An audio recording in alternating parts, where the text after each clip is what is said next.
তিনি ছিলেন এমন এক নবী যার হাতে ছিল এই পৃথিবীর রাজত্ব। জিনারা ছিল তার হুকুমের দাস। পশু পাখির ভাষাও বুঝতেন তিনি, বাতাসও চলত তার আদেশে। আর জিন জাতি তার নির্দেশে পুনর্নির্মাণ করেছিল বাইতুল আকসা। এই গল্প সেই মহান বিশেষ নবীর, যিনি ছিলেন এই পৃথিবীর বাদশাহ। কিন্তু তার অন্তর ছিল নম্র ও আল্লাহর ভয়ে ভরা, যেখানে এক পিপটির ডাকে থেমে যায় রাজকীয় সেনাবাহিনী। এটি শুধু এক রাজত্বের কাহিনী নয়, বরং আল্লাহর প্রতি ভালোবাসা আর অনুগত্যের গল্প। প্রিয় দর্শক, আমরা এই ভিডিওতে বলতে যাচ্ছি নবী সুলাইমান আলাইহিস সালামের অলৌকিক জীবন কথা, যেখানে বাতাস, জিন, পশু পাখি সবই ছিল তার অধীনে, আর তিনি ছিলেন কেবল আল্লাহর অনুগত্যে। একদা দাউদ আলাইহিস সালামের ইন্তেকালের পর সমস্ত রাজ্য বিষণ্ণ হয়ে পড়ল, আর তখনই আল্লাহর নির্দেশে তার সিংহাসনে বসানো হলো হযরত সুলাইমান আলাইহিস সালামকে। এক রাতে হযরত সুলাইমান আলাইহিস সালাম আকাশের দিকে তাকিয়ে আল্লাহকে বললেন, হে আমার প্রতিপালক, আমাকে এমন এক রাজত্ব দিন যা আর কেউ কখনো পাবে না। ইয়া রব, আপনি আমাকে ক্ষমা করুন এবং আপনার পক্ষ থেকে বিশেষ অনুগ্রহ দিন। আল্লাহ তার দোয়া কবুল করলেন। তখন থেকে সুলাইমান আলাইহিস সালাম শুধুমাত্র মানুষের উপরই শাসন করতেন না, বাতাসও তার আদেশে চলত। একদিনই তিনি তার সৈন্যদল নিয়ে বহুদিনের পথ বাতাসের মাধ্যমে পাড়ি দিতে পারতেন। জিনেরা তার জন্য প্রাসাদ বানাতো, সাগরের গভীরে ডুব দিয়ে রত্ন আনত। এমনকি তিনি পশু পাখিদের ভাষাও বুঝতেন। এমনই একদিন হযরত সুলাইমান আলাইহিস সালাম আল্লাহর আদেশে তার বিশাল সেনাবাহিনী নিয়ে সফরে বের হলেন। সেই সেনাবাহিনীতে ছিল মানুষ, জিন, পশু পাখি। সেনাবাহিনী এমন এক বিশাল ছিল যে তাদের আগমনের শব্দে পাহাড় কেঁপে উঠত। রাজ সিংহাসনে বসে হযরত সুলাইমান আলাইহিস সালাম তার সুশৃঙ্খল বাহিনীর গতি পর্যবেক্ষণ করছিলেন। পথে যেতে যেতে তার একসময় পৌঁছে গেলেন এক সবুজ গাছে ভরা উপত্যকায়, যেখানে ছোট ছোট গর্তে অসংখ্য পিপিলিকাদের এক রাজ্য ছিল। পিপিলিকার রাজা দূর থেকে হঠাৎ দেখতে পেল যে সুলাইমান আলাইহিস সালাম বিশাল বাহিনী নিয়ে ধেয়ে আসছেন। তখনই দায়িত্ববান সেই পিপিলিকার রাজা চিৎকার করে বলল, হে পিপিলিকার দল, তাড়াতাড়ি সবাই নিজ নিজ গর্তে আশ্রয় নাও, কেননা সুলাইমান আলাইহিস সালাম ও তার বাহিনী এদিকে এগিয়ে আসছে। তারা তোমাদেরকে না দেখে পদদলিত করে ফেলতে পারেন। সেই ছোট্ট পিপিলিকার সতর্কবার্তা স্পষ্টভাবে শুনতে পেলেন নবী সুলাইমান আলাইহিস সালাম। তিনি তখন আল্লাহর দরবারে মাথা নত করে বললেন, হে আমার প্রতিপালক, আমাকে এমন অন্তর দিন যাতে আমি সবসময় কৃতজ্ঞ থাকতে পারি। আপনি যে নিয়ামত আমাকে দান করেছেন তা যেন আমি উপভোগ করি সঠিকভাবে, এবং আমি যেন সৎকর্ম করতে পারি যা আপনি পছন্দ করেন। এরপর তিনি পিপিলিকার রাজাকে সম্মানের সাথে ডাকলেন এবং বললেন, হে পিপিলিকা, তুমি এত ছোট অথচ এত দায়িত্বশীল, তোমার কথা শুনে আমি মুগ্ধ। কিন্তু বলতো, তুমি কি সত্যি মনে করো আমি এমন একজন যে পশু পাখির ক্ষতি করব? পিপিলিকার রাজা বিনয়ের সাথে সামনে এসে দাঁড়িয়ে বলল, হে আল্লাহর নবী সুলাইমান, আমি আপনাকে কখনই জালিম ভাবিনি, বরং আমরা জানি আপনি প্রাণীদের সুরক্ষা দেন, তাদের অধিকার রক্ষা করেন। কিন্তু আমাদের রাজ্য এত ছোট যে আমাদের দেহ এত নাজুক, আমরা আপনার পায়ের নিচে না পড়েও পড়ে যেতে পারি। আমি কেবল আমার প্রজাদের নিয়ে উদ্বিগ্ন ছিলাম। যদি তাদের কোনো ক্ষতি হয় তবে আমি আল্লাহর কাছে দায়ী হব। আমার দায়িত্ব এই ছোট প্রাণীদের নিরাপদ রাখা, কারণ আমাকেও একদিন হিসাব দিতে হবে। প্রিয় দর্শক, আল্লাহ তাআলা কুরআনুল কারিমে এই আশ্চর্য ঘটনা আমাদের সামনে তুলে ধরেছেন, যা ঘটেছিল হযরত সুলাইমান আলাইহিস সালামের জীবনে। আল্লাহ বলেন, সুলাইমানের সামনে একত্রিত করা হলো তার বাহিনীকে, জিন, ইনসান এবং পক্ষীকুলকে, এবং তাদেরকে সুবিন্যস্ত করা হলো নানা দলে। যখন তার এক পিপিলিকার অধ্যুষিত এলাকায় পৌঁছালো, তখন এক পিপিলিকা বলল, হে পিপিলিকার দল, তোমরা দ্রুত নিজেদের গর্তে ঢুকে যাও, যেন অজ্ঞতাস্বরে সুলাইমান ও তার বাহিনী তোমাদের পিষে না ফেলে। এই কথাটি শুনে নবী সুলাইমান আলাইহিস সালাম মৃদু হেসে উঠলেন। একটি ক্ষুদ্র প্রাণীর এমন দূরদর্শী তার নেতৃত্ব এবং গুণ প্রজ্ঞা তাকে অভিভূত করল। তিনি পিপিলিকার রাজার প্রতি গভীর শ্রদ্ধাবোধ অনুভব করলেন এবং তার সঙ্গে কথা বলতে উদ্যোগী হলেন। তিনি জিজ্ঞেস করলেন, তোমাদের পিপিলিকার বাহিনীর সংখ্যা কত? পিপিলিকার রাজা সম্মান বজায় রেখে উত্তর দিল, ধরা যাক আমাদের প্রধান সেনাপতির সংখ্যা 400। প্রতিটি সেনাপতির অধীনে রয়েছে 4000 সুবাদার, প্রতিটি সুবাদের অধীনে রয়েছে 40 জন হাকিম, এবং প্রতিটি হাকিমের অধীনে রয়েছে 40,000 ফৌজদার। এইভাবেই আমাদের সংগঠিত বাহিনী কাজ করে চলে। এই বিশাল সেনা কাঠামো শুনে সুলাইমান আলাইহিস সালাম মুচকি হেসে বললেন, তোমাদের রাজ্য তো দেখছি যথেষ্ট শক্তিশালী এবং সুবিন্যস্ত। আচ্ছা বলো তো, তোমার রাজ্য ভালো নাকি আমার রাজ্য? পিপিলিকার রাজা বিন্দুমাত্র দ্বিধা না করে ধীর কণ্ঠে বলল, আমার রাজ্য আপনার চাইতে উত্তম, কারণ আপনার রাজ্য গড়ে উঠেছে জিনদের শ্রমে এবং বাতাসের সাহায্যে। এতে স্পষ্ট যে আপনি পরনির্ভরশীল, আর আমি কোনো বাহ্যিক সাহায্যের উপর নির্ভর করি না। আমার কোনো সিংহাসন নেই কোনো বাহ্যিক বাহিনীর সহায়তা। আমি নিজ শক্তিতেই নিজের রাজ্য পরিচালনা করি, এমনকি এক মুহূর্তের জন্য কারো উপর নির্ভর করি না। পিপিলিকার এই উত্তর হযরত সুলাইমান আলাইহিস সালামকে অভিভূত করে তুলল। তিনি অত্যন্ত প্রশংসার সুরে জিজ্ঞাসা করলেন, তোমার কথায় এত প্রজ্ঞা, এত যুক্তির ছাপ, এসব তুমি কোথায় শিখলে? পিপিলিকার রাজা তখন গভীর আত্মবিশ্বাসের সঙ্গে বলল, হে আল্লাহর নবী, যিনি আপনাকে এই বিশাল রাজত্ব, অসীম জ্ঞান ও প্রজ্ঞা দিয়ে পৃথিবীতে পাঠিয়েছেন, সেই মহান আল্লাহ তাআলাই আমাদেরও প্রয়োজন অনুযায়ী জ্ঞান দান করেছেন। তিনি কাউকে ছোট করে দেখেন না, প্রত্যেককে তাদের প্রয়োজন অনুযায়ী বুদ্ধি ও প্রজ্ঞা দান করেন। এই গভীর ও চিন্তাশীল কথাগুলো হযরত সুলাইমান আলাইহিসসালামের অন্তরে দারুণ প্রভাব ফেলল। তিনি বললেন, তুমি সত্যি অনেক জ্ঞানের অধিকারী হে পিপিলিকা। আমি চাই যদি কখনো আমার রাজ্য পরিচালনায় কোনো ত্রুটি তোমার চোখে পড়ে তবে কোনো দ্বিধা না করে আমাকে জানাও। পিপিলিকার রাজা তখন মাথা নিচু করে বিনয়ের সঙ্গে সম্মান জানিয়ে বলল, হে আল্লাহর খলিফা, আপনার মতো একজন মহান নবীর রাজ্য পরিচালনার ভুল ত্রুটি নিয়ে আলোচনা করা আমার মতো এক তুচ্ছ পিপিলিকার পক্ষে বেয়াদবির শামিল। আমি তো ধূলিকণার মতো ক্ষুদ্র, আর আপনি সেই বাদশাহ যার ছায়ায় সমস্ত সৃষ্টি আশ্রয় নেয়। তবুও আপনি যখন নিজ মুখে আমাকে অনুমতি দিয়েছেন এবং স্নেহ ও শ্রদ্ধার দৃষ্টিতে দেখছেন, তখন আমি সমালোচনা নয় বরং বিনীতভাবে স্মরণ করিয়ে দেওয়ার অভিপ্রায় কিছু কথা বলি। অতঃপর একটু থেমে পিপিলিকার রাজা গভীরভাবে চোখে চোখ রেখে আবার বলল, আপনি এক সময় আল্লাহ তাআলার দরবারে এই দোয়া করেছিলেন যে, হে আমার প্রতিপালক, আমাকে এমন এক রাজ্য দান করুন যা আমার পরে আর কারো জন্য উপযুক্ত না হয়। নিশ্চয় আপনি শ্রেষ্ঠ দাতা। হে আল্লাহর নবী, আপনি তো জ্ঞানের ভাণ্ডার, প্রজ্ঞার আলো। আপনি তো জানেন আল্লাহর রাজ্য সীমাহীন, তার দান ফুরায় না। তাহলে কেন এই দোয়া? যদি আপনার পরে কোনো একজন বান্দাকে আল্লাহ আপনার মতো কিংবা আপনার চেয়ে বড় রাজ্য দান করেন, তাহলে আপনার আপত্তির কারণ কি? একজন নবী কি ঈর্ষার আশ্রয় নিতে পারেন, অথবা নিজ শ্রেষ্ঠত্ব চিরস্থায়ী করতে চান? আমি জানি না আমার কথাগুলো আপনাকে কষ্ট দেবে কিনা, কিন্তু আপনিই তো বললেন আমি যেন আপনার ভুল হলে স্মরণ করিয়ে দেই। আমি তাই করলাম, যেমন একজন প্রজার কর্তব্য রাজাকে সত্য স্মরণ করিয়ে দেওয়া। সুলাইমান আলাইহিসসালাম পিপিলিকার রাজার এই কথা শুনে কিছুক্ষণের জন্য নীরব হয়ে গেলেন। তারপর খুব ধীরে ধীরে তিনি বললেন, ভাই পিপিলিকার রাজা, তুমি যে গভীর উপলব্ধি নিয়ে আমার কাছে এসেছ তা আমি শ্রদ্ধার সঙ্গে গ্রহণ করি। যদি আমার মধ্যে আরও কোনো ভুল সিদ্ধান্ত বা অহংকারের চিহ্ন দেখতে পাও, তবে বিনা দ্বিধায় আমাকে জানাও। আমি একজন আল্লাহর বান্দা, আমার দায়িত্ব হল প্রতিনিয়ত নিজের আত্মা শুদ্ধ করা। পিপিলিকাদের রাজা নতস্বরে জবাব দিল, হে নবী, হয়তো আমার কথাগুলো আপনার হৃদয়ে সামান্য কষ্টের রেখা এঁকেছে, তবু আপনি নিজেই তো আমাকে প্রতিশ্রুতি দিয়ে বলেছিলেন যে সত্য বলতে ভয় করবে না। আমি সেই প্রতিশ্রুতির প্রতি বিশ্বস্ত থাকতে এসব বলছি। হে সুলাইমান আলাইহিসসালাম, আপনি যে বেহেশতের আংটি ধারণ করেছেন, সেটির মাধ্যমেই তো আল্লাহ আপনাকে দিয়েছে আকাশচুম্বী ক্ষমতা। পূর্ব থেকে পশ্চিম, উত্তর থেকে দক্ষিণ সমগ্র দুনিয়া আপনার অধীন। জিন, পরী, মানুষ, দানব, পাখি, প্রাণী, এমনকি আগুন ও বাতাস পর্যন্ত আপনার আদেশ মানে। এই সব কিছুই তো সেই আংটির মুহূর্তে সম্ভব হয়েছে। এই আংটি আপনার নয়, এটি এক পবিত্র আমানত যা আল্লাহ আপনাকে সাময়িক সময়ের জন্য দিয়েছেন। কিন্তু প্রশ্ন হলো, হে নবী, আপনি কি এই অপার নিয়ামতের জন্য আল্লাহর দরবারে যথাযথ কৃতজ্ঞতা প্রকাশ করেছেন? আপনি তো জানেন, কৃতজ্ঞতা শুধু মুখের শব্দ নয়, বরং অন্তরের গভীর অনুভব এবং কাজের মাধ্যমে তা প্রকাশ পাওয়া। আরও একটি বিষয় স্মরণ করিয়ে দিতে চাই, হে নবী, আল্লাহ যখন বাতাসকে আপনার অধীন করে দিয়েছেন, তখন তা শুধু একটি অলৌকিক শক্তি নয়, তা ছিল এক শিক্ষা। বাতাস দেখা যায় না, ধরা যায় না, কোনো আকৃতিতে তাকে বাঁধা যায় না, তবুও তার উপস্থিতি আমাদের প্রতিটি মুহূর্তে অনুভূত হয়। এ বাতাস যেমন চুপিসারে আসে, তেমনি আবার এক ঝড়ের ঝাপটায় সব কিছু লণ্ডভণ্ড করে দিয়ে চলে যায়। এই বাতাসে আমাদের শেখায় পার্থিব্য সমস্ত শক্তি, রাজত্ব, গৌরব, দম্ভ সবই ক্ষণস্থায়ী। আজ আপনি শাসন করছেন, কাল মাটির নিচে শুয়ে থাকবেন। আজ আপনার গায়ে রাজকীয় পোশাক, কাল হয়তো শুধু এক সাদা কাফনের কাপড়ই আপনাকে ঢেকে রাখবে।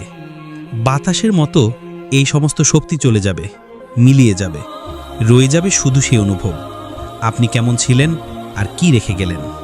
পিপিলিকা রাজার এই সমস্ত কথা শুনে হযরত সুলাইমান আলাইহিসসালাম স্তব্ধ হয়ে গেলেন। তিনি পিপিলিকা রাজার কথায় মর্মাহত হলেও রাগান্বিত হলেন না, বরং তিনি নীরবে মাথা নিচু করে মাটির দিকে তাকিয়ে নিজের পথে চলতে শুরু করলেন। ঠিক তখনই পিপিলিকা রাজা তার ক্ষুদ্র কণ্ঠে শ্রদ্ধার সাথে ডাক দিলেন, হে আল্লাহর খলিফা, আপনি আমার দরজায় এসে খালি মুখে ফিরে যাবেন তা কি মানা যায়? আপনি তো সেই মহান নবী, যিনি ধনী দরিদ্র নির্বিশেষে সকলের জন্য দয়ার বাতিঘর। আপনার প্রস্থানে আমার দরিদ্র রাজ্যেও দয়ার ছায়া পড়ুক। হে আল্লাহ নবী, আপনি কিছু মুখে দিয়ে যান। এই বিনয় ও ভালোবাসাপূর্ণ বাক্য শুনে হযরত সুলাইমান আলাইহিসসালাম হতভম্ব হয়ে পড়লেন। তখন পিপিলিকার রাজা তার সনদের আদেশ দিল, মানুষের উপযোগী কিছু নাস্তা নিয়ে এসো। অতঃপর পিঁপড়েরা ক্ষুদ্র ক্ষুদ্র কিছু খাদ্য এনে পেশ করল। হজরত সুলাইমান আলাইহিসসালাম তা দেখে হালকা করে হেসে উঠলেন। এই হাসি ছিল ক্ষুদ্র প্রাণীর মহানুভবতায় অনুপ্রাণিত এক হাসি। পিপিলিকা রাজা বিনয়ের সাথে বলল, হুজুর, আপনি হাসছেন কেন? ক্ষুদ্র খাদ্যে যদি আল্লাহর বরকত থাকে তবে তা অগণিত প্রাণীর তৃপ্তির জন্য যথেষ্ট। তদুপরি বিশাল বড় খাদ্য ভাণ্ডারও এক বড় মাছের ক্ষুধা নিবারণে ব্যর্থ হতে পারে। সবই আল্লাহ তাআলার হাতে। আপনি বিসমিল্লাহ বলে মুখে দিন, নিশ্চয়ই তাতে বরকত হবে। হজরত সুলাইমান আলাইহি ওয়াসাল্লাম বিসমিল্লাহ বলে সেই অল্প একটু খাবার থেকে একটুখানি মুখে দিলেন। তখনই তিনি অনুভব করলেন মুখে দেওয়ার পর তা আরও বড় হয়ে উঠেছে। যখন তিনি তা গেলে ফেললেন তার পেট যেন পরিপূর্ণ হয়ে গেল। তিনি অবাক হয়ে তার সৈন্যবাহিনীর সঙ্গী সাথী আমির ওমারাদের বললেন, তোমরাও একটু একটু করে গ্রহণ করো। সবাই এক চিমটি পরিমাণ করে খেলেন এবং আশ্চর্যভাবে প্রত্যেকেই তৃপ্ত হলেন। দ্বিতীয়বার আর কেউ খেতে উদ্যত হলেন না, কারণ সকলেই তৃপ্তিতে পরিপূর্ণ। কয়েক হাজার লোক এভাবে আহার সম্পন্ন করল। অথচ তখনও দেখা গেল পিপিলিকাদের আনা খাবারের মাত্র 1/4 শেষ হয়েছে। অতপর সুলাইমান আলাইহিসসালাম পিপিলিকা রাজাকে বিদায় জানিয়ে তার সৈন্য সামন্ত নিয়ে নিজ গন্তব্যের দিকে এগিয়ে যেতে লাগলেন। এরপর একদিন হজরত সুলাইমান আলাইহিসসালাম গভীর মনোযোগে দোয়ায় লিপ্ত হয়ে আল্লাহর দরবারে আরজি করলেন, হে আল্লাহ রাব্বুল আলামিন, তুমি আমাকে সারা পৃথিবীর বাদশাহী দান করেছ, নবুয়তের মর্যাদাও দিয়েছ। আমাকে এমন শক্তি ও সম্মান দিয়েছ যা আগে কখনো কেউ পায়নি। কিন্তু হে প্রভু, আমি তো চিরকাল এই পৃথিবীতে থাকব না। এই পৃথিবী ছেড়ে একদিন চলে যেতে হবে আমাকে। এই রাজত্ব, এই সিংহাসন, এই বাহিনী কিছুই তো আমার আর থাকবে না। তবুও আমি চাই এমন একটি কাজ করে যেতে যা আমাকে তোমার প্রতি নিবেদিত প্রমাণ করবে, আর যেন কেয়ামত পর্যন্ত তোমার প্রিয় বান্দারা আমাকে মনে রাখে। আমি চাই তোমার পবিত্র ঘর বাইতুল আকসা নতুনভাবে নির্মাণ করতে।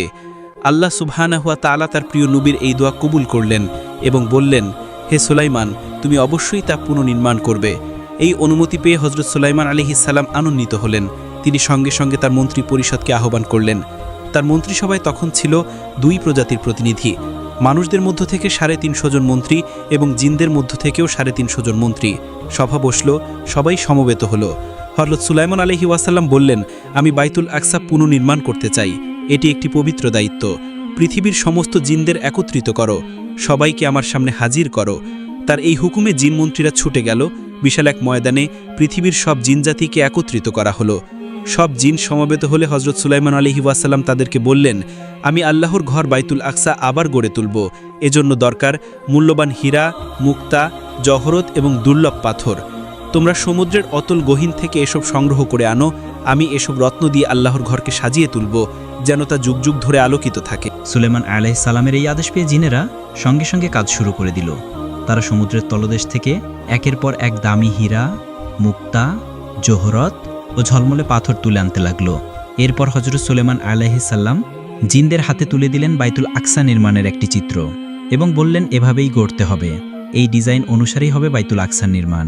সুলাইমান আলাইহিসসালাম যখন বাইতুল আকসা নির্মাণের অনুমতি পেলেন আল্লাহর পক্ষ থেকে, তখন তিনি আর দেরি করলেন না। জিনদেরকে বললেন, শোনো, এবার কাজ শুরু করো। দিন রাত এক করে কাজ করতে হবে। জিনেরা জানে এই নবীর সামনে ফাঁকিমার মানে মৃত্যুকে ডেকে আনা, তাই তারা দিনরাত কাজ করতে লাগলো। সুলাইমান আলাইহিসসালাম প্রথমে নিজের জন্য একটা কক্ষ নির্মাণ করলেন, পুরোপুরি কাজ দিয়ে, যেন তিনি সবকিছু দেখতে পারেন, কিন্তু কেউ তাকে স্পষ্টভাবে দেখতে না পারে। জিন্দারা দূরে থেকে কক্ষে তাকিয়ে ভাবত, এই যে নবী সুলাইমান তো কক্ষেই বসে আছেন, একদম তাকিয়ে আছেন আমাদের দিকে। আর সেই ভয় তারা সারাক্ষণ কাজ করে দিত, কারণ তারা জানত সুলাইমান আলাইহিসসালাম এক মুহূর্তের জন্য কক্ষ থেকে বের হলেও তারা যদি বুঝে যায় তিনি নেই, তবে সঙ্গে সঙ্গে তারা কাজে ফাঁকি দেবে। জিন জাতি ছিল একটু অলস, একটু ছটফটে। তাদের শাসন না করলে ঠিকঠাক মতো কাজ হতো না। কিন্তু নবী সুলাইমান আলাইহিসসালাম ছিলেন কড়া, ন্যায়পরায়ণ এবং ক্ষমতাবান। তার ভয়ে তারা দিন রাত বাইতুল আকসা নির্মাণের কাজ করে যাচ্ছিল। দিন যায়, রাত যায়, এমনি করে মসজিদুল আকসার কাজ প্রায় শেষের পথে। 3 ভাগের 2 ভাগ প্রায় সম্পন্ন। এমন সময় হঠাৎই সুলাইমান আলাইহিসসালামের সামনে হাজির হলেন একজন অতিথি। তিনি জিজ্ঞাসা করলেন, কে তুমি? সামনে দাঁড়িয়ে থাকা ব্যক্তিটি বললেন, আমি আল্লাহর ফেরেশতা মালাকুল মাউত, আজরাইল। আল্লাহর আদেশে আমি আপনার জান কবজ করতে এসেছি। সুলাইমান আলাইহিসসালাম কিছুক্ষণ চুপ থাকলেন, তারপর ধীরে ধীরে বললেন, তুমি জানো বাইতুল আকসার কাজ এখনো শেষ হয়নি। জিনেরা এখনো রাত দিন কাজ করছে। যদি তারা জেনে যায় আমি আর নেই, তবে ওরা আর এক মুহূর্ত কাজ করবে না। 3 ভাগের 2 ভাগ হয়েছে, আর 1 ভাগ বাকি। ভাই আজরাইল, একটু সময় দাও আমাকে। আজরাইল বললেন, হে নবী, আমি ক্ষমতাহীন, আল্লাহর আদেশ মানতেই হবে, সময় দিতে পারি না। সুলাইমান আলাইহিস সালাম হতভাবে বললেন, ভাই আজরাইল, আমি তো নিজের জন্য সময় চাইছি না, আর না আমার রাজত্বের জন্য, সিংহাসনের জন্যও না, আমার স্ত্রী পুত্রদের জন্যও না। আমি কেবল চাই আল্লাহর ঘরটা সম্পূর্ণ হোক, বাইতুল আকসা যেন পূর্ণ হয়। আমি শুধুমাত্র এই একটি কাজ শেষ করে যেতে চাই, যাতে কিয়ামত পর্যন্ত মানুষ আমাকে স্মরণ করে। আজরাইল আলাইহিস সালাম শান্ত কণ্ঠে বললেন, আপনি যদি কিছুটা সময় চান তাহলে আল্লাহ রাব্বুল আলামিনের কাছে দোয়া করুন। তিনি যদি অনুমতি দেন, আর আমাকেও যদি সে অনুমতি দেন, তাহলে আমি ফিরে যাব। হযরত সুলাইমান আলাইহিস সালাম চোখ বন্ধ করে ধীরে ধীরে 2 হাত তুলে দোয়া করলেন, হে আমার প্রভু, হে আমার প্রতিপালক, তুমি যদি চাও আমি এখনই এই দুনিয়ার মায়া ছেড়ে চলে যাব, আর কোনো আপত্তি নেই আমার। কিন্তু আমি তোমার ঘর মসজিদুল আকসা পুনর্নির্মাণের জন্য কিছুটা সময় চাই। হে রব, তুমি তো জানো এই কাজ চলছে জিনেদের দ্বারা, তারা আমার উপস্থিতির ভয় দিনরাত খেটে চলেছে। এখন যদি আমি চলে যাই, তারা কাজ বন্ধ করে দিবে, মসজিদের কাজ অপূর্ণ থাকে যাবে। তাই হে রব, আমাকে সামান্য একটু সময় দাও, শুধুমাত্র এই একটি কাজ আমাকে শেষ করে নিতে দাও। আল্লাহ তাআলা সাড়া দিলেন, হে আমার নবী সুলাইমান, আমি এই পৃথিবীর সৃষ্টি শুরু থেকে আজ পর্যন্ত কাউকে অতিরিক্ত সময় দেইনি। এটা আমার বিধানের বাইরে। আমার সিদ্ধান্তে মালাকুল মাউত যার দরজায় যাবে, সে কখনই খালি হাতে ফিরবে না। আল্লাহ এর কথা শুনে হযরত সুলাইমান আলাইহিসসালাম মাথা নিচু করে বললেন, হে আল্লাহ, আমি সন্তুষ্ট, আপনি যেটা ভালো মনে করেন সেটাই হোক। তবে একটি প্রশ্ন, আমার মৃত্যুর পর কি মসজিদুল আকসার কাজ সম্পন্ন হবে না? আল্লাহ তাআলা স্নেহভরা কণ্ঠে বললেন, হে সুলাইমান, চিন্তা করো না, এই দায়িত্ব এখনও আমি আল্লাহ নিয়ে নিলাম। তোমার মৃত্যুর পরও এই কাজ শেষ হবে। জিন জাতিরাই এই কাজ সম্পন্ন করবে, তাদের অজান্তেই। আল্লাহ এই আশ্বাসে সুলাইমান আলাইহিসসালাম নিশ্চিন্ত হলেন। তিনি ধীরে ধীরে সেই কাচের কক্ষে প্রবেশ করলেন, একটি লাঠিতে ভর দিয়ে দাঁড়ালেন আর চোখে চোখ রেখে তাকিয়ে থাকলেন জিনদের দিকে, যেন তিনি এখনও বেঁচে আছেন, নজর রাখছেন সব কিছুর ওপর। এরপর মালাকুল মউত সুলাইমান আলাইহিসসালামের জান কবজ করে নিলেন। সুলাইমান আলাইহিসসালামের ইন্তেকাল হয়ে গেল। এখানে একটা কথা বলে রাখি, নবীদের একটা বিশেষ মুজজা আছে, আর তা হলো আল্লাহ তাদের দেহ পবিত্র ও অক্ষত অবস্থায় রাখেন। সুলাইমান আলাইহিসসালাম তখনও লাঠিতে ভর দিয়ে সেই জিনদের দিকে তাকিয়েছিলেন। অন্যদিকে জিনেরা ভাবতে লাগলো, আমাদের বাদশা তো চোখে চোখ রেখে আমাদের দেখছেন, কোনোভাবেই কাজে থেকে ফাঁকি দেওয়া যাবে না, একটু গড়িঞ্চি করলে তো কঠিন শাস্তি আসবে আমাদের ওপর। এই ভয়ে তারা রাত দিন হাড় ভাঙা পরিশ্রম করে চলল, আর এভাবেই বাইতুল আকসার কাজ পরিপূর্ণভাবে শেষ করল তারা। কিন্তু তারা এখনও জানে না যে সুলাইমান আলাইহিসসালাম আর এই দুনিয়াতে নেই। এদিকে খুব ছোট্ট একটা পোকা, ঘুনে পোকা, যে চুপি চুপি কাজ করে চলছে, সে আস্তে আস্তে সুলাইমান আলাইহিসসালামের লাঠি খেতে লাগলো। তিল তিল করে একটা লাঠি খুঁড়ে খুঁড়ে খেতে তার সময় লেগে গেল পুরো 1 বছর। অবশেষে যখন লাঠির নিচের অংশ একেবারে শেষ হয়ে গেল, তখন সুলাইমান আলাইহিসসালামের ভার ধরে রাখতে আর পারল না সেই লাঠি। তখনই তিনি ধপ করে মাটিতে পড়ে গেলেন। এই দৃশ্য দেখে জিনাদের তো মাথা খারাপ, তারা তড়িঘড়ি করে দৌড়ে এলো, কি হলো আমাদের বাদশার, এভাবে হঠাৎ পড়ে গেল কেন? তারা এসে দেখল তিনি আর নেই। যিনি 1 বছর ধরে দাঁড়িয়েছিলেন চোখে চোখ রেখে তাদের কাজ করাচ্ছিলেন, তিনি তো অনেক আগেই ইন্তেকাল করেছেন, আর যেই লাঠিতে তিনি ভর দিয়েছিলেন সেই লাঠি ঘুনে পোকা খেয়ে ফেলেছে। জিনেরা তখন থমকে গেল, ভাবতে লাগলো, তবে কি সুলাইমান আলাইহিসসালামের মৃত্যু অনেক আগেই হয়েছিল? তারা তখন অনুসন্ধানে নেমে পড়ল। তারা একটা নতুন লাঠি এনে তাতে আবার ঘুনে পোকা লাগিয়ে দিল। তারপর সারাদিন ধরে ঘুনে পোকা কতটুকু খায় সেটা হিসাব করল। এভাবে তারা হিসাব করে বুঝতে পারল, এই পরিমাণ কাঠ খেতে সেই ঘুনে পোকার লেগেছে পুরো 1 বছর। মানে সুলাইমান আলাইহিসসালামের মৃত্যু হয়েছিল আজ থেকে 1 বছর আগেই। একটা লাঠিতে ভর দিয়ে তিনি দাঁড়িয়েছিলেন, আর একটা ছোট্ট পোকা ধীরে ধীরে সেই লাঠি খাচ্ছিল। আর সেই লাঠি যখন একেবারে খেয়ে ফেলা হলো, তখন তিনি পড়ে গেলেন। এ বিষয়ে কুরআনুল কারিমে আল্লাহ বলেন, অতঃপর যখন আমি সুলাইমানের মৃত্যু ঘটালাম, তখন কাউকে তার মৃত্যুর কথা জানাইনি, তার লাঠি খেয়ে খেয়ে ফেলা একটি পোকা ব্যতীত। তারপর যখন সে মাটিতে লুটিয়ে পড়ল, তখন জিনেরা বুঝতে পারল যে তারা অদৃশ্য বিষয়ের জ্ঞান রাখে না। যদি তারা অদৃশ্য বিষয়ের জ্ঞান রাখত, তবে তারা এই লাঞ্ছনাকর শাস্তিতে পতিত থাকত না। সূরা সাবা 14। তো প্রিয় দর্শক, এই ছিল আজকের ভিডিওটি যদি আপনাদের ভালো লেগে থাকে তাহলে অবশ্যই লাইক করবেন, এবং এমন আরও ভিডিও পেতে আমাদের চ্যানেলটি সাবস্ক্রাইব করবেন। ধন্যবাদ।